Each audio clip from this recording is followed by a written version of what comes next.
नमस्कार प्रणाम, मैं हूं आरपी घायल और आप देख रहे हैं टैलेंट कोना यूट्यूब चैनल। आज के वीडियो में हम लेकर आए हैं एक ऐसी कविता जो मिड डे मील शिक्षा व्यवस्था पर प्रहार करती कविता है। और कवि हैं नवजीवन नाथ माध्यमिक विद्यालय सिकटिया कुशीनगर के सेवानिवृत्त प्रधानाचार्य श्री पारसनाथ सिंह जी, जो हम लोगों के भी गुरु रहे हैं। तो आइए सुनते हैं गुरु जी से ये कविता।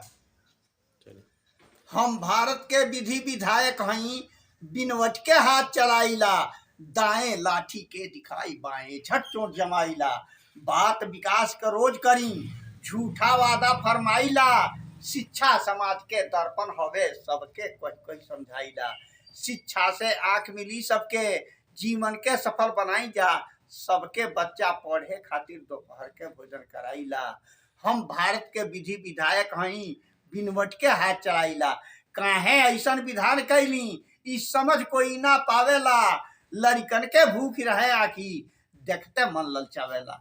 जब से चूल्हा में लकड़ी जरे, तब से वो नहीं उताकेला।